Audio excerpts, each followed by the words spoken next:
भारत के गुजरात राज्य के पश्चिमी छोर पर स्थित है कच्छ का रण। लगभग 20,000 स्क्वायर किलोमीटर का बंजर बियाबान इलाका। यह है दुनिया का सबसे बड़ा नमक का ताल। अतीत में लगभग 3,000 साल से भी ज़्यादा समय तक यह क्षेत्र 10 मीटर समंदर के पानी के नीचे रहा होगा, लेकिन अचानक आए भौगोलिक बदलावों के कारण इस क्षेत्र ने आज के सूखे बियाबान का रूप धारण कर लिया है। इस कच्छ के रण में थोड़े ऊंचाई पर है खडीर बेट, जिसके उत्तर पश्चिमी छोर पर पाया गया है हड़प्पा सभ्यता की 5 सबसे बेहतरीन नगरों में से एक नगर धौलावीरा।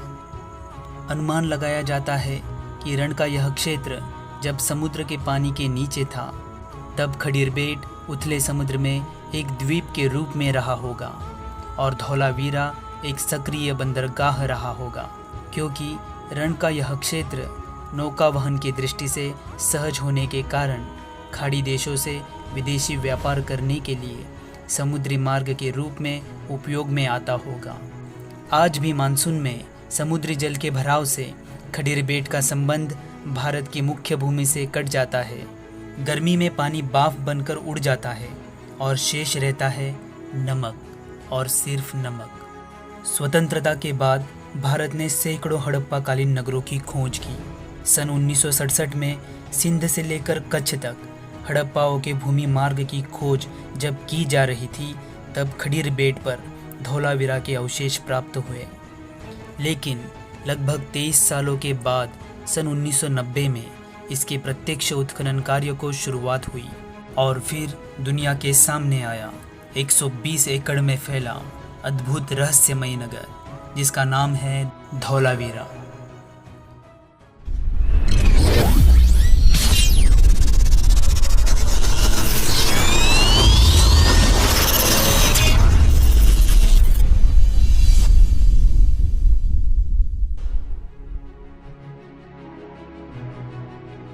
पुरातत्वविदों के अनुसार धौलावीरा का इतिहास 5,000 साल पुराना है, मतलब इजिप्ट के ग्रेट पिरामिड से भी पुराना।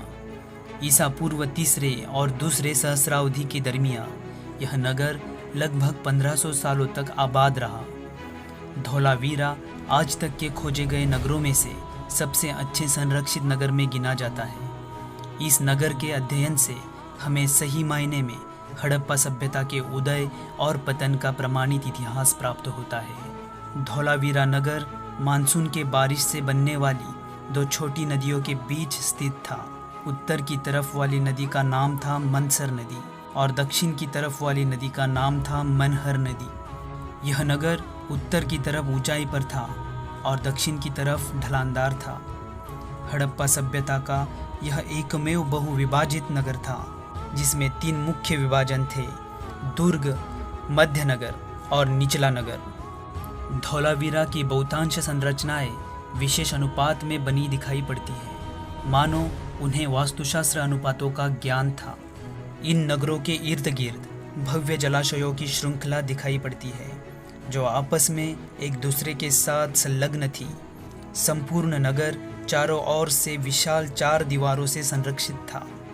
नगर की मुख्य सड़क 9 मीटर तक चौड़ी थी। गली में घरों के बीच 1.5 मीटर का फासला था और अंदर की सड़कों की चौड़ाई 5 मीटर तक थी। धौलावीरा नगर की इमारतें धूप में सुखाई गई ईंटें, घिसकर चिकने किए गए पत्थर और लकड़ी से बनाई गई थी। इनकी ईंटों को नापने से पता चलता है कि यह ईंटें ऊंचाई, चौड़ाई और लंबाई के संदर्भ में 1, 2, 4 का अनुपात प्रदर्शित करती है। ईंटों का यही अनुपात हड़प्पा सभ्यता की बहुतांश नगरों में पाया गया है। धौलावीरा के उत्खनन में पुरातत्वविदों को एक अद्भुत और रहस्यमयी अभिलेख प्राप्त हुआ। उत्तरी गेट के कक्ष में एक लकड़ी के बोर्ड में अपारदर्शी ग्लास यानी सफ़ेद जिप्सम से बनी विभिन्न आकृतियाँ पाई गई। इनमें से हर आकृति की लंबाई 37 सेंटीमीटर है और चौड़ाई 27 सेंटीमीटर है। लगभग 10 आकृतियों से बना यह अभिलेख हड़प्पा सभ्यता के उत्खनन में प्राप्त सबसे बड़ा अभिलेख है। पुरातत्वविदों का अनुमान है कि यह मुख्य द्वार पर लगाया जाने वाला पहचान चिन्ह हो सकता है। जिसे पढ़ पाना अब तक हमारे लिए संभव नहीं हो पाया है। धौलावीरा में दुर्ग के उत्तर में एक विस्तृत मैदान पाया गया है जो 47 मीटर चौड़ा और 283 मीटर लंबा है। शायद इसका उपयोग सामुदायिक समारोह, खेल या फिर बाजार के रूप में किया जाता होगा। दोस्तों, धौलावीरा की जल प्रबंधन प्रणाली अद्भुत थी। जैसे ही हम नगर की तरफ कदम बढ़ाते हैं तभी हमारी नज़र भव्य जलकुंडों पर पड़ती है। इन्हें देखकर हमें महसूस होता है कि धौलावीरा अतीत में एक जीवित सचेत नगर रहा होगा। लेकिन मन में एक प्रश्न भी उठता है, इतने भव्य जलाशय क्यों निर्माण किए गए होंगे? शायद धौलावीरा वासियों को भूगर्भ से पानी मिलने की विशेष उम्मीद नहीं थी। आज भी कच्छ एकदम निर्जल क्षेत्र है। यहाँ बारिश अनियमित रूप से होती है, हमेशा अकाल सदृश परिस्थिति बनी रहती है। लेकिन अतीत में धौलावीरा की सभ्यता ने यहाँ पर 1500 सालों तक अपना वास्तव्य किया था और इन्हीं विशाल जलकुंडों की मदद से उन्होंने अपनी जलापूर्ति की समस्या को सुलझा लिया था। मानो वे कुशल जल अभियंता थे। उन्होंने चट्टानों को काटकर विशाल जलाशयों की एक जटिल जल प्रणाली का विकास किया था। नगर के इर्द गिर्द 16 भव्य जलाशयों का निर्माण उन्होंने किया था, जिसमें लगभग 2.5 लाख घन मीटर पानी को भंडारित किया जा सकता था। मानसून की वर्षा से मनहर नदी में पानी आ जाता। वो पानी नहर के रास्ते जलकुंडों में जाता और एक एक करके नगर के सारे जलाशय भर जाते। एक कुंड से दूसरे कुंड में जाते वक्त यह पानी प्राकृतिक रूप से शुद्ध होकर साफ सुथरा पानी दुर्ग के अंदर कुओं में जमा हो जाता। फिर वो पानी पीने के लिए और इस्तेमाल करने के लिए अलग अलग कुंडों में जमा हो जाता। धौलावीरा के लोगों ने प्राकृतिक ढलान का उपयोग करके नगर में सभी जगहों पर पानी पहुंचाने की कला सीख ली थी। रोमन वासियों से भी बहुत पहले हड़प्पा सभ्यता के लोगों ने यह अद्भुत तकनीक इजाद कर ली थी। बाढ़ के समय अतिरिक्त पानी नगर से बाहर निकालने का भी प्रबंध किया गया था।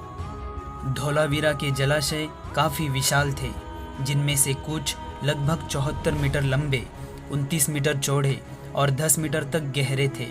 इनकी तुलना अगर हम मोहनजोदारो के प्रसिद्ध स्नानागार से करें तो ये उससे 3 गुना बड़े दिखाई पड़ते हैं। इतने विपुल मात्रा में पानी उपलब्ध होने की वजह से धौलावीरा वासी साल भर उगने वाली फसलें भी लेते होंगे और जिसका कारोबार वो समुद्र मार्ग से लगभग 3500 किलोमीटर दूर मेसोपोटामिया तक करते होंगे। शायद इसी व्यापारी संबंधों की वजह से धौलावीरा में विपुल मात्रा में पाए गए मनके मेसोपोटामिया में भी पाए गए हैं। धौलावीरा के उत्खनन से हमें मिट्टी के बर्तन, मूर्तियाँ, मनके, जानवरों की आकृतियाँ, सोने, चांदी और सीपों के आभूषण और मोहरों पर छपे बैल, गेंडों और अन्य जानवरों के चिन्ह दिखाई पड़ते हैं। यहाँ से तांबा और कांस्य धातु से बनी वस्तुएं और कामकाज में इस्तेमाल होने वाले हथियार भी प्राप्त हुए हैं। दोस्तों, पुरातत्वविदों का यह अनुमान है कि ईसा पूर्व 1800 आते आते धौलावीरा अपने अंत के करीब पहुंच चुका था। इसके अंत के बारे में अनेक कयास लगाए जाते हैं, जैसे कि किसी शक्तिशाली भूकंप ने इस पूरे क्षेत्र को समुद्र सतह से ऊपर उठा लिया होगा, या फिर जलवायु में आए अचानक बदलाव से यहाँ सालों तक मानसून की वर्षा बंद हो गई होगी, या नदियों के प्रवाह में अचानक आए बदलाव से धौलावीरा में भयंकर सूखा और अकाल पड़ा होगा। धौलावीरा और संपूर्ण हड़प्पा सभ्यता का पतन कैसे हुआ, इस बात को पक्के तौर पर कह पाना फिलहाल तो मुश्किल है, लेकिन समय के हिसाब से काफ़ी उन्नत चल रही इस सभ्यता की नगर बसाने की तकनीक, लेखन की कला और लिपि अचानक कहाँ लुप्त हो गई, यह समझना बेहद ज़रूरी है, क्योंकि इस सभ्यता के बाद के समय काल में इनके जैसे उच्च कोटि के नगर नियोजन और लेखन कला तकनीक के प्रमाण कहीं पर भी पाए नहीं गए हैं। तो क्या इन सभी राजों से पर्दा कभी हट पाएगा, या फिर हड़प्पा सभ्यता के सभी रहस्य हमेशा हमेशा के लिए दफन ही रहेंगे? आपको क्या लगता है दोस्तों? आपकी राय आप हमें कमेंट बॉक्स में ज़रूर बताएं। अगर आपको धौलावीरा से जुड़ी यह जानकारी अच्छी लगी हो तो अपने दोस्तों में ज़रूर शेयर करें। हमारे चैनल को सब्सक्राइब करके बेल आइकन को ऑल नोटिफिकेशन पर ज़रूर सेट कीजिएगा, ताकि हमारे आने वाली वीडियो की नोटिफिकेशंस आपको तुरंत प्राप्त हो। तो चलो दोस्तों, मिलते हैं अगले वीडियो में। तब तक के लिए अपना ख्याल रखना। जय हिंद।